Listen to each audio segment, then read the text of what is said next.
Salut tout le monde, j'espère que vous allez bien. Je suis vraiment désolé, depuis quelques semaines, c'est très compliqué au niveau professionnel. J'ai beaucoup de mal à consacrer un tout petit peu de temps à YouTube.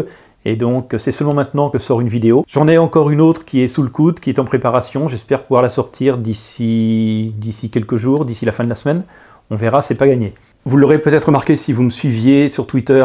Mon compte a été suspendu il y a maintenant plus d'un mois. Je n'ai eu aucune explication de la part de Twitter. Aucune réponse à mes différents mails. Bref, au final, en désespoir de cause, j'ai fini par recréer ces jours-ci un nouveau compte. Vous avez d'ailleurs son adresse quelque part par ici à l'écran. Et donc je vous invite à me suivre sur ce nouveau compte. J'y commande pas mal d'actualités et c'est probablement là que vous aurez le plus de chances d'échanger avec moi, le cas échéant, en fonction de ce que je peux publier. Bref, ceci dit, passons maintenant au sujet de la vidéo. Vous l'aurez vu dans le titre. Ce sont des produits tech que je connais très bien, la plupart d'entre eux d'ailleurs je les utilise quotidiennement. J'ai donc préféré vous conseiller moins de choses, mais des choses dont je suis certain. Ces produits vont être pour une partie d'entre eux en dessous de 50 € et quelques-uns bien évidemment vont aller au-delà, voire largement au-delà, mais commençons déjà par le premier, peut-être quasiment le moins cher, et c'est un produit que je vous conseille fortement, c'est tout simplement un bracelet connecté, en l'occurrence le Mi Band 4 que j'utilise depuis maintenant plus de 18 mois, ou le Mi Band 5, son successeur. Alors pourquoi le Mi Band 4 ou le Mi Band 5? Pour une raison très simple, le 5 en fait en version internationale, celle qui est destinée notamment à la France, eh bien il y a finalement très peu de différence avec la version 4. Pour moi la principale nouveauté c'est vraiment sa recharge désormais, alors sur la version 5, c'est une petite version aimantée qui se met à l'arrière. En tout cas l'un ou l'autre, je vous mets les liens vers les deux dans la description. Et franchement, c'est un cadeau qui fera toujours plaisir, donc n'hésitez pas, c'est un très bon bracelet connecté. Alors en vous parlant du Mi Band 4, je vous ai parlé que la version 5 était différente de par son mode de recharge.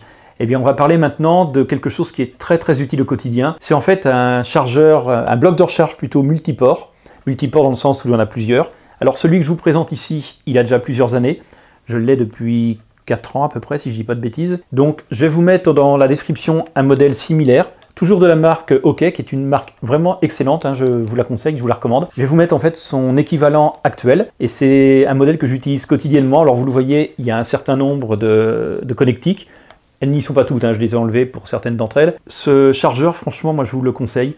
Je l'utilise quotidiennement, je branche mes différents périphériques dessus, il s'adapte à la recharge en fonction bien évidemment de sa capacité maximale, mais c'est quelque chose qui est très pratique. Par contre, oui, effectivement, il n'a que des ports USB-A. Donc, peut-être serez-vous un petit peu ennuyé par ça. Alors, si vous souhaitez un modèle avec un port USB-C, un ou plusieurs d'ailleurs, je vais vous le mettre dans la description. C'est un modèle alors que je ne possède pas par contre, mais qui est de la même marque et que j'envisage sérieusement de m'acheter si on peut reprendre un peu les voyages dans quelques mois. Il n'a que deux ports, un USB-A et un USB-C, mais ça peut être justement très pratique et il est surtout encore moins encombrant. Autre accessoire très pratique dont je ne saurais me passer désormais, eh bien là c'est pratiquement deux accessoires. Pour commencer, c'est ce mini trépied Manfrotto que j'utilise depuis 5-6 ans à peu près. Les trépieds ou les mini trépieds plus exactement, vous allez pouvoir en trouver un certain nombre. Celui-ci a deux avantages. D'abord, il est à la fois léger et peu encombrant. Alors ce sont deux caractéristiques mais qui ne font qu'un avantage. Et son deuxième avantage, c'est qu'il est quand même assez économique pour un excellent rapport qualité-prix. Alors ce trépied, je l'ai utilisé avec un Canon 7D, donc un réflexe qui est déjà relativement lourd, surtout avec son optique. Mais je l'utilise depuis des années, surtout avec mon Fuji X2 et mon Fuji X-T2. Mais il ne sert pas uniquement pour les appareils photo, il me sert également pour tout simplement mettre mon smartphone. Alors vous l'aurez remarqué, au niveau de sa rotule, il n'y a pas le nécessaire pour mettre un smartphone. Et c'est là que vient le deuxième accessoire qui vient en complément et qui va être très utile. C'est tout simplement ce petit support. Alors c'est un nom, je vous le mets dans la description parce que le nom je ne me souviens jamais, il y a Glitch je crois dedans. Alors ce n'est pas le modèle le plus économique parce qu'il est quand même relativement cher, c'est une trentaine d'euros. Par contre, si ce n'est pas le plus économique, il est hyper solide. Et si je vous le conseille, c'est parce que justement, moi j'ai suivi le conseil de Jérôme de la chaîne NoTech. Il le conseillait il y a déjà quelques années. Je l'ai acheté il y a 2 ans et demi à peu près, je ne sais plus trop. Et le raisonnement qui était à l'époque celui de Jérôme et qui est aussi le mien désormais, c'est est-ce vraiment judicieux de confier un smartphone qu'on va payer 500, 600, 800, 1000 euros à un bout de plastique à 5 € qui va finir immanquablement par casser. Celui-ci, il est hyper solide, il est vraiment très costaud. Et franchement, quand on met un smartphone d'un certain prix, je pense que le minimum, c'est de mettre quelque chose de qualité qui va surtout vous suivre sur des années. Donc encore une fois, je ne peux que vous conseiller ces deux accessoires. Si vous utilisez un smartphone, vous le vissez tout simplement. Alors évidemment, voilà. Et vous avez votre petit mini trépied sur lequel vous allez pouvoir mettre votre smartphone. C'est vraiment un achat très judicieux et ça peut être très pratique pour faire notamment des photos de voûtes étoilées par exemple, si vous avez la chance de voir un téléphone qui fait de très belles photos de nuit. Le produit suivant, alors on est à la limite des 50 €, il est parfois en dessous, il est parfois plus régulièrement au-dessus, mais pas de beaucoup. Alors, je vais pas vous montrer le produit, je ne vais vous montrer que sa télécommande, parce que tout simplement, le produit, il est installé sous ma télé, enfin bref, c'est un peu compliqué de le déplacer. C'est tout simplement la Mi Box. Alors moi, j'utilise une Mi Box 3, mais elle a déjà quelques années. Par contre, le modèle que l'on trouve aujourd'hui, c'est la Mi Box S 4K, et franchement, pour, allez, on va dire à peu près 50 €, c'est un excellent petit boîtier connecté que je ne peux que vous conseiller, parce qu'il est à la fois très abordable, et il est vraiment, je trouve, qualitatif. Alors écoutez, les caractéristiques, le plus simple, c'est de regarder, d'aller voir sur le lien qu'il y a dans la description. Alors pour moi, son point faible, si on peut dire, c'est tout simplement sa capacité de stockage limitée à 8 Go. 8 Go, c'est quand même très rapidement rempli quand on met quelques applications. C'est le seul défaut que je pourrais lui trouver. Bref, là aussi, c'est un produit que je ne peux que vous recommander. Alors au niveau des tarifs, on va passer maintenant la barre des 50 €. Pas énormément, on est dans les 70 € actuellement, 75 €, je n'ai pas le prix exact en tête ces jours-ci, mais c'est tout simplement un produit là aussi très pratique. C'est tout simplement la Kindle d'Amazon. Alors, je sais, il y a également d'autres marques, il y a Kobo notamment. Bon, moi j'utilise des Kindle parce que tout simplement, c'est le produit que j'ai depuis maintenant 8 ans et demi. Alors, c'est pas celle-ci, celle-ci c'est celle que j'ai achetée en 2015, si ma mémoire est bonne. C'est le moyen d'avoir sur soi pour, allez, 200, 300 grammes, je ne sais pas exactement combien ça pèse, c'est d'avoir des centaines et des centaines de livres disponibles.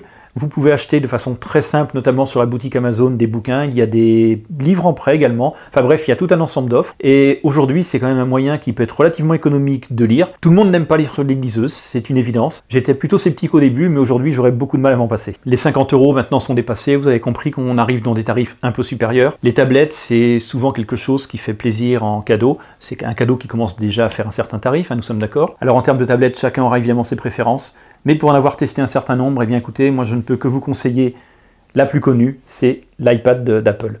L'iPad tout simplement parce que c'est pour moi alors c'est pas forcément la tablette qui va avoir les meilleures caractéristiques techniques, mais c'est une tablette qui va avoir un OS qui est vraiment adapté à l'usage d'une tablette, ce qui n'est malheureusement pas le cas la plupart du temps sous Android. Et l'iPad a aussi un énorme avantage, c'est tout simplement son suivi. Et à l'usage, je pense que c'est vraiment la tablette qui va être la plus économique sur la durée. Alors on est déjà dans un certain prix, nous sommes d'accord, ce n'est pas forcément le cadeau le plus économique, mais si vous souhaitez acheter une tablette, franchement pour moi, c'est celle qui vous donnera le meilleur rapport qualité-prix. Et si vous avez un budget qui commence à monter encore un peu plus, eh bien on va parler très brièvement de smartphone. Si vous êtes chez Apple, à mon avis, c'est l'iPhone 12 tout simplement vers lequel il faut vous tourner. Je sais qu'il y a l'iPhone SE qui est quand même nettement moins cher, mais pour moi son design est vraiment trop daté. L'iPhone 12, alors il n'est pas donné, mais là aussi c'est un téléphone qui est très performant, qui va vous durer 5-6 ans sans aucune difficulté parce qu'il est à la fois très puissant et il y a un excellent suivi, vraiment une excellente mise à jour. Donc si vous êtes utilisateur d'iPhone, de toute façon, vous n'avez pas besoin de moi pour vous le dire, l'iPhone 12 c'est vraiment le modèle que je vous conseille. Si par contre vous cherchez un smartphone Android, eh bien là, allez, ça va être arbitraire, je sais bien, mais ce que je vais vous conseiller, c'est tout simplement la famille Google Pixel. Les Google Pixel, dont j'utilise ici le modèle 4A 5G depuis maintenant quelques semaines, eh bien pour moi c'est la gamme de téléphones qui est probablement la plus cohérente en cette fin d'année 2020. Alors ce sont des téléphones qui restent à la fois dans des tarifs corrects, qui ont de très bonnes caractéristiques, ce ne sont pas les plus puissants loin de là, nous sommes d'accord, mais ce sont des téléphones qui sont cohérents, qui fonctionnent très bien, qui sont très bien optimisés, qui auront un suivi de 3 ans, donc sous Android c'est quand même ce qui se fait plus ou moins de mieux, et ce sont des téléphones qui évidemment en photo sont excellentissime. Ce sont probablement parmi les tout meilleurs smartphones sur le marché en termes de photos. Et donc vous avez le Pixel 4a, le Pixel 4a 5G et le Pixel 5. Ça va dépendre finalement plus ou moins de votre budget. Le Pixel 4a pour moi est vraiment peut-être un de mes chouchous de cette année, mais il a un gros défaut, un défaut rédhibitoire à mes yeux tout du moins, c'est son absence de compatibilité 5G. Alors peut-être que vous n'êtes pas intéressé par 5G, peut-être que vous ne souhaitez pas prendre d'abonnement 5G, seulement si vous souhaitez garder votre téléphone quelques années, eh bien c'est quelque chose qui pourrait être pénalisant dans 1 an ou 2 ans si vous changez d'avis.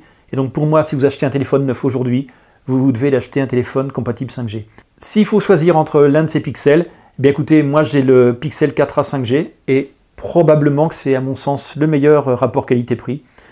C'est un choix écoutez, qui est le mien, qui ne sera pas forcément le vôtre.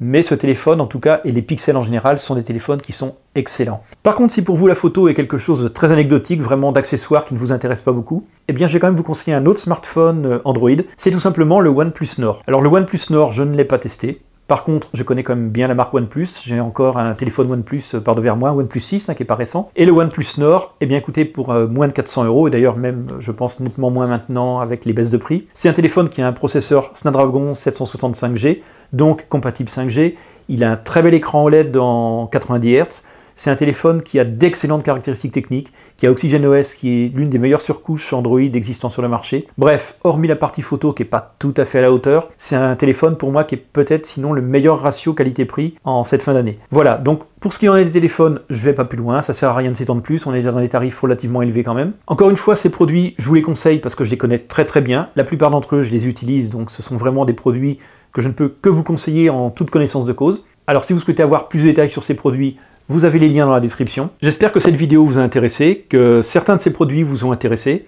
En tout cas, n'hésitez pas à commenter, n'hésitez pas à liker cette vidéo, évidemment, vous savez que c'est toujours bon pour les algorithmes de YouTube. Quant à moi, je vous dis à très bientôt dans une prochaine vidéo. Salut tout le monde!